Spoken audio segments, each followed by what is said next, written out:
ఒక మంచి చమత్కారమైన సమస్య పూర్ణం. కోడింజూచిన బాపనయ్యకు కోడింజూచిన బాపనయ్యకు మదిన్ కోర్కుల్ పిసాళించెడిన్. ఓ కోడిని చూసి బ్రాహ్మణుడు లొట్ల ఇస్తున్నట్టు. లొట్ల ఎవరు పెడతారండి? మంచి రుచికరమైన పదార్థం ఎదురుగా ఉంటే అది మనకి దొరక్కపోతే, దొరికిన దాని గురించి లొట్లేడు, దొరక్కపోతే వాడు తినేస్తున్నాడు నాకు లేదు అని. షుగర్ పేషెంట్ చూడండి, ఎవడన్నా స్వీట్ తింటూ ఉంటే వాడు లొట్ల ఇస్తూ ఉంటాడు, అలాగే వేస్తాడు. కోడిని చూసి బ్రాహ్మణుడు లొట్లేయడం ఏంటి? అసలు కోడి తింట కదా, ఎలా ఉంటుందో కూడా తెలియదు కదా. ఇది సమస్య. దీనికి ప్రసాదరాయ కులపతి గారని మాకు గురుతుల్యులు, గొప్ప అవధాని. ఇప్పుడు వేళ సిద్ధేశ్వరానంద భారతీ తీర్థస్వామి పేరు మీద ఆయన సన్యాసాశ్రమంలో ఉన్నారు. పూర్వాశ్రమంలో చాలా గొప్ప అవధానాలు చేశారు. అసలు ఆశువు చెప్పడంలో అంతటి వాడు లేడు అని ఆ రోజుల్లో ఒక పేరు ఉండేది. ఆయన చాలా చమత్కారంగా ఈ సమస్యను ఎంత బాగా చేశారు అంటే, బ్రాహ్మణుడు కోడి తినడానికి వీల్లేదు, ఒకనొక బ్రాహ్మణుడు తిన్నాడు, కర్రలో తిన్నాడు, ఇవన్నీ చేతకంతనారంట. అవధాన రంగంలో అలా చేయకూడదు. గొప్ప చమత్కారంతో ఆయన పూర్ణం చేశారు. కోడింజూచిన బాపనయ్యకు మదిన్ కోర్కులు పిసాళించడు నేడే వచ్చెను లేక హృద్విరకముందీర్పంగ తన్వంగి మర్నాడే ప్రొద్దున వచ్చునంచు. నేడే వచ్చెను లేక హృద్విరకముందీర్పంగ తన్వంగి మర్నాడే ప్రొద్దున వచ్చునంచు. ఇక ఆనాడెట్లో వేగింపగా కూడన్ వచ్చెనన్ నిశంత సమయ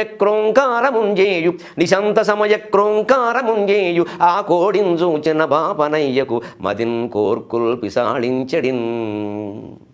నిజంగానే ఈ పద్యం విని మీరు చూసుకుని కోడిని చూసి అట్లా ఇచ్చు. నేడే వచ్చాను లేక, అవి సెల్ ఫోన్లు అవి లేని రోజులు. భార్య పుట్టింటికి వెళ్ళింది ఒక బ్రాహ్మణుడికి. అప్పట్లో పుట్టింటికి వెళితే 3-4 నెలలు వచ్చేవారు కదా, వెళ్ళడానికి ఒక 10 రోజులు పడుతుంది ప్రయాణం, మళ్ళీ రావడానికి ఒక 10 రోజులు, ఒక రోజే ఉండడానికి వెళ్ళడం ఎందుకు? అందుకని వెడితే ఓ 3 నెలలు వేసేవారు మకం. శ్రావణ మాసం వెళ్ళారనుకోండి, మన ఆషాఢ మాసం వెడితే శ్రావణ మాసం కూడా రారు, ఆ నోవులు అక్కడే చేయిస్తారు. ఆషాఢ పట్టి, శ్రావణ పట్టి, వీడి పని ఇంకా కిళ్ళి పట్టి. అందుకే ఇవో ఉంటాయి 2 నెలలు. ఆ 2 నెలల వరకు రాదు. 2 నెలల పాటు పైగా కొత్తగా పెళ్ళిన వాడు, ఆ భార్య లేకపోతే పాపం విరగవేదన. అదే 10 ఏళ్ళు అయితే సుఖంగా అనుకుంటాడు, పెళ్ళ పుట్టుకెడితే ఆనందం. ఇప్పుడు కొత్తగా పెళ్ళిన వాడు అసలు ఉండలేకపోతున్నాడు. అందుకని ఇప్పుడు వస్తుందో మా ఆవిడ. ఈ లోపు ఒక ఉత్తరం వచ్చింది. ఏమిటి? తీరా అందులో ఏముంది? ఏదో ఫలానా రోజు వస్తుంది. ఆ రోజు రేపే.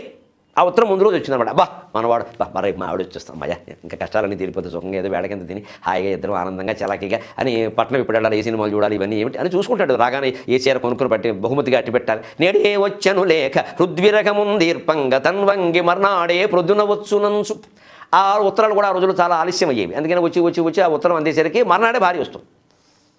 అప్పుడు కొంచెం ఆ పరిస్థితులు ఎటువంటి కొద్దిగా ఊళ్ళు కొంచెం కాస్త కొద్దిగా అభివృద్ధి చెందాయి. బండి మీద రావచ్చు, ఆవిడ పొద్దున్నే వచ్చే బస్సు మీద కూడా రావచ్చు. పల్లెటూరుకు ఒక బస్సు ఉండేది, అది రోజు మొత్తం మీద 2 సార్లు వస్తుంది. ఆ ఉదయం వచ్చే బస్సుకు వస్తుందని ఏదో తెలిసిందనమాట. అందుకే నేను బ్రాహ్మణుడు చాలా ఆనందిస్తాను, పొద్దున్న బస్సుకు వస్తుంది, ఆవిడ పొద్దున్న బస్సుకు వస్తుంది అని అప్పటికే పక్క వాళ్ళకి కూడా చెప్పేసాడు, మా ఆవిడ వస్తుంది పొద్దున్న, మా ఆవిడ వస్తుంది అంటాడు ఆనందంగా.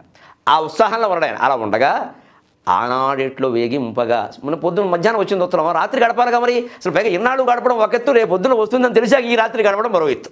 విరగవేదనలో ఉన్న వాళ్ళందరికీ అది విషయం తెలుసు, బ్రహ్మచారులకు తెలిసేది కాదు ఇది, ఎందుకంటే వాళ్ళు మొత్తమే వేదన. అందుకని ఆ రాత్రి గడపడం చాలా కష్టం. అందుకే ఆనాడు ఎట్లో వేగింపగా ఆ అవధాని గారు, కులపతి గారు ఆ వాక్యం కూడా ఆ రాయడం ఉంది, అది ఔచిత్యం అంట. ఆ రాత్రి గడపడం చాలా కష్టమైంది. మొత్తం మీద అలాగే గెంటాడు. అంటే 3ంటికే లేచిపోయాడు అనమాట. ఎందుకు లేచట? కోడను వచ్చానని కోడి కూసింది. పల్లెటూరులో 3ంటికి తొలి కోడి కూస్తుంది, 4:30కి మరికోడి కూస్తుంది, 5ంటికి మూడోసారి కూస్తుంది. దాన్ని విచిత్రంగా దానికి కూడా చెప్పాడు లెక్క, ఇంకోసారి కూజేది. 3 కోతలు అంటారు లెక్క.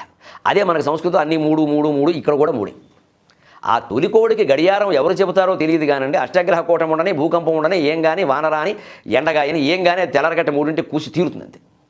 అంత ఖచ్చితమైన జీవరాశుల కడుపుల్లో భగవంతుడు అంత ఖచ్చితమైన గడియారాలు పెట్టాడు. అందుకని ఆ కోడి కూసేసరికి కోడను వచ్చానని 3ంటికి కోడి కూసిందిరా, నేను లేవడానికి సిద్ధంగా ఉన్న మరి భార్య కోసం లేచిపోయాడు అప్పుడే. కోడను వచ్చానని ఎప్పుడు 6 అయితే కానీ భార్య రాదు. కానీ ఇప్పుడు అయిందేమో 3:30, 4:30 మరికోడులు కూడా మరికోడు. ఆ కోడిని చూడగానే కోడి కూతతోనే వచ్చేసిందేమో కోడను వచ్చానని అంటే అర్థం. అది అసలు కోతతో ఇంకా బస్సు రాలేదు, భార్య దిగలేదు, కానీ ఆ కోత భార్యను కూడా తీసుకొచ్చిందేమో. అసలు కోడి కోత భార్య కోతలా వినపడింది అనమాట. ఏమండి పాపం ఎలా ఉన్నారో 2 నెలలు బట్టి అని భార్య పలకరిస్తున్నంత ఆనందం కలిగి కోడను వచ్చానను నిశాంత సమయ క్రోంకారముంజేయున కోడించూచిన బాపనయ్యకు.